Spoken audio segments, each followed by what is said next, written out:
मित्रों नमस्कार, मैं दिलीप पांडे। स्वागत है आपका हमारे YouTube चैनल में।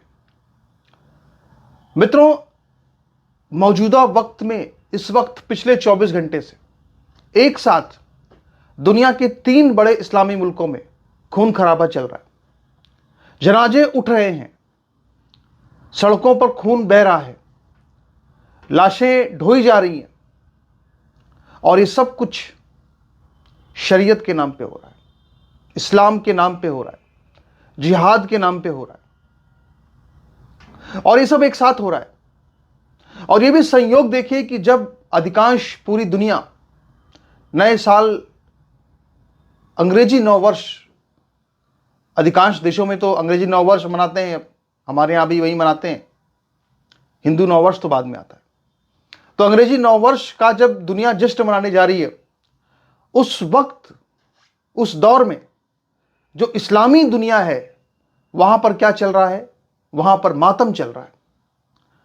तो आखिर किस तरह से इस्लामी मुल्कों में जंगल का कानून चलता है, ये सभी मुल्कों की जो पूरी दास्तान है, कहानियां हैं जो इस वक्त तैर रही हैं पूरे सोशल मीडिया पर, दुनिया में, ये सब आपको आज हम इस वीडियो में बताने वाले हैं।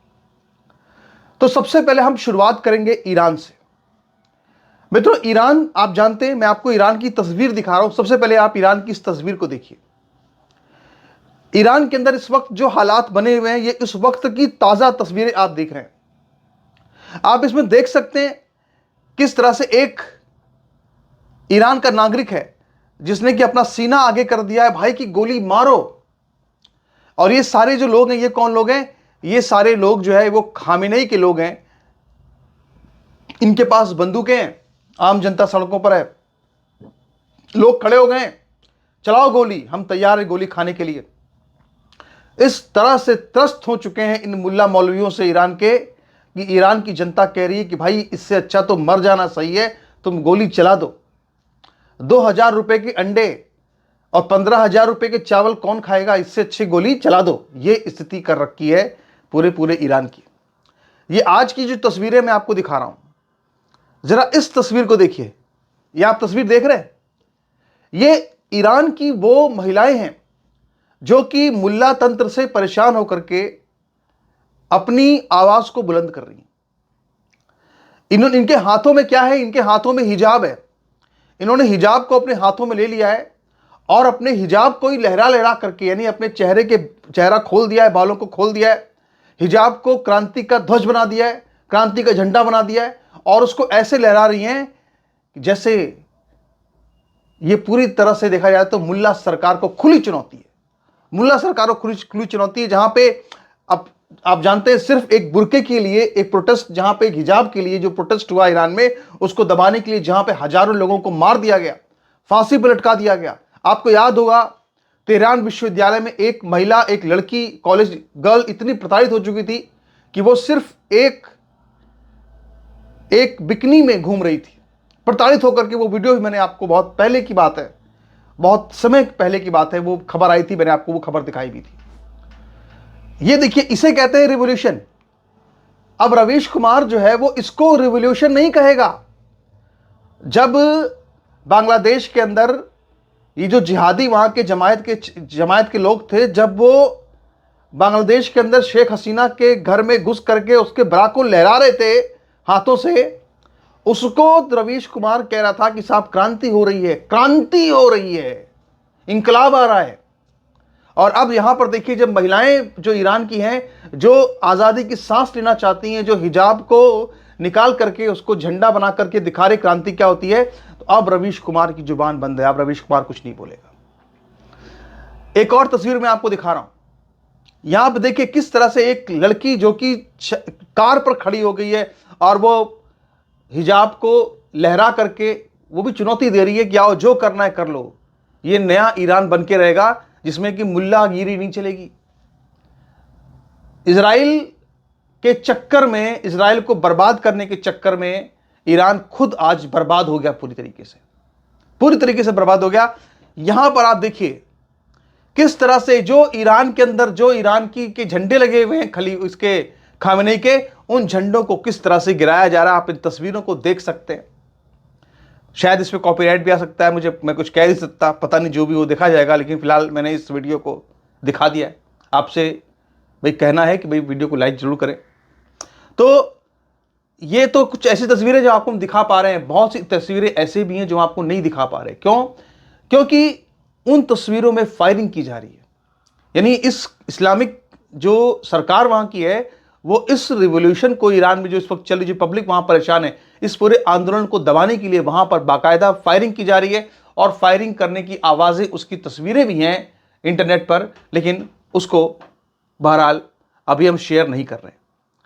तो ये तो हमने आपको बताई कि क्या स्थिति है इस वक्त ईरान के अंदर, ईरान की हालत क्या है इस वक्त, यह हमने आपको बताया। ईरान में क्या चल रहा है, ईरान के लिए अगले 24 घंटे बहुत महत्वपूर्ण है, कुछ भी वहां पे हो सकता है। नया साल जो अंग्रेजी नववर्ष है, यह हो सकता है कि खामेनेई की सरकार का आखिरी साल हो जाए, यह भी हो सकता है। तो यह तो हमने आपको बताया कि ईरान में क्या चल रहा है। अब सीरिया में क्या हो रहा है? सीरिया में ओपन फायरिंग की जा रही है, खुलेआम फायरिंग की जा रही है। प्रोटेस्ट चल रहे थे, जो शिया वहां के हैं, सीरिया के अंदर जो अलावी शिया हैं, वो प्रोटेस्ट कर रहे थे। और प्रोटेस्ट क्यों कर रहे थे? वो प्रोटेस्ट इसलिए कर रहे थे क्योंकि उनकी मस्जिद के अंदर, जो अलावी मस्जिद, जिसको कि वो कहते हैं इमाम हुसैन मस्जिद, इमाम हुसैन की जो मस्जिद वहां पे सीरिया के अंदर थी, उस जगह पर एक जो पहले से वहां ब्लास्ट, वहां पे टाइम बॉम्ब रख के वहां उसको पूरा उड़ा दिया गया था, उसमें बड़ी संख्या में लोग मारे गए थे, बड़ी संख्या में शिया मारे गए थे, अलावी शिया मारे गए थे। इसके खिलाफ जो अलावी मुसलमान थे वो लगातार प्रोटेस्ट कर रहे थे, लगातार विरोध प्रदर्शन कर रहे थे, भीड़ में सड़कों पर उतर रहे थे। और इस वक्त वहां की जो अहमद अल शारा की सरकार चल रही है, जो कि एक सुन्नी गवर्नमेंट है, उस सुन्नी गवर्नमेंट ने वहां पे जो अलावी शिया हैं उनकी भीड़ पर ओपन फायरिंग कर दी है। और क्या बताया है साहब कि सिर्फ 4 लोग मरे हैं, जबकि 4 लोग नहीं मरे हैं, सैकड़ों की संख्या में लोग मरे। ओपन फायरिंग की जा रही है, लेकिन सरकार जो झूठी बातें कह रही है कि सिर्फ 4 लोग मरे हैं। ये इस वक्त स्थिति है, मैं आपको बता रहा हूं, सीरिया की, जो कहते हैं कि हम चमन बनाएंगे, चमन चमन। मैं आपको क्या बताऊं, जरा जब हिस्ट्री को खंगालेंगे तो आपको जानकारी मिलेगी। अलीगढ़ मुस्लिम यूनिवर्सिटी का जो, जैसे हमारे देश का एक राष्ट्रीय गीत होता है ना, वैसे ही अलीगढ़ मुस्लिम यूनिवर्सिटी का एक गीत भी है जो कि वहां अक्सर बजता है। और उस गीत में जो है सीरिया की, मिस्र की, तरह तरह के, यहां वहां की इकबाल ने लिखा है, बड़ी तारीफ की गई है, ठीक है। लेकिन मैं आपको बताना चाहता हूं कि ये तारीफों से देश नहीं चलता है, तारीफों से कोई कल्चर नहीं चलता है। आज जिहाद की आग में पूरा मिडिल ईस्ट कैसे जल रहा है। कल यमन में देखिए क्या हुआ, सऊदी अरब ने, तुर्क ने यूएई के जो है जहाजों पर हमला कर दिया। ये यमन बता रहा हूं आपको मैं, ये सीरिया में आप देख ही रहे हैं। और अभी तो बलूचिस्तान बाकी है। पाकिस्तान में क्या हो रहा है जरा सुनिए। बलूचिस्तान लिबरेशन आर्मी ने दावा किया है कि उसने बड़े पैमाने पर पाकिस्तानी सैनिकों के हथियारों को जब्त किया है। और पिछले 48 घंटों के अंदर उन्होंने 10 पाकिस्तानी सैनिकों को मारा है। तो ये तो कहानी है भैया बलूचिस्तान की। तो आप देखिए, तो लगातार आप देखिए, जितने भी पूरे इस्लामी मुल्क हैं, उन इस्लामी मुल्कों में लगातार एक गदर चल रहा है, एक खूनी गदर चल रहा है। और ये सब कुछ वहां पे इसलिए हो रहा है क्योंकि एक जिद है। वो जिद क्या है? एक जिद है कि नहीं शरीयत को लाके रहेंगे, एक जिद है कि इस्लामी निजाम लाके रहेंगे। और दूसरी जिद क्या है? दूसरी जिद ये है कि तुम्हारा निजाम सही नहीं है, तुम तो काफिर, तुम्हारा निजाम काफिराना है, हमारा निजाम मोमिनों वाला है, हम आएंगे, हम राज करेंगे। यानी हुकूमत करने के लिए जहां पर इतनी खून बहाया जा रहा है, जो इस्लाम जो है ना, ये जिहाद जो है दुधारी तलवार है। ये अपने दुश्मनों को तो जरूर मारती है, लेकिन ये खुद को भी मारती है, ये खुद का भी नरसंहार करवाती है। तो ये जो मिडिल ईस्ट के इलाके जहां पर पहले हर तरह के लोग रहते थे, हर तरह के वहां पे कल्चर रहते थे, आज लेबनान का क्या हाल हो गया। जहां पे लेबनान में ईसाई बहुमत थे, ईसाई देश था, वो लेबनान आज ईसाइयों से लगभग खाली होने की स्थिति क्यों है? क्योंकि वहां पे ईसाइयों का उत्पीड़न होता है, ईसाई वहां से भाग गए छोड़ छोड़ के। लेबनान की बात कर रहा हूं मैं। तो वो एशिया जो, जहां पे कितने सारे कल्चर थे, कितने सारे लोग थे, वो सारे कल्चरों को, सारे लोगों को, सारे तमाम धर्मों को, पंथों को जिहाद ने खत्म कर दिया। और सबको खत्म करने के बाद आज आपस में खून खराबा कर रहे हैं, लड़ रहे हैं, एक दूसरे को के गले काट रहे हैं। और एक नहीं, कई कई मुल्कों में ये लगातार चल रहा है। और अगर मैं आपको समाचार दिखाऊं तो और भी कई मुल्क आपको मिलेंगे जहां पे इसी तरह की स्थितियां लगातार बनी रहती हैं।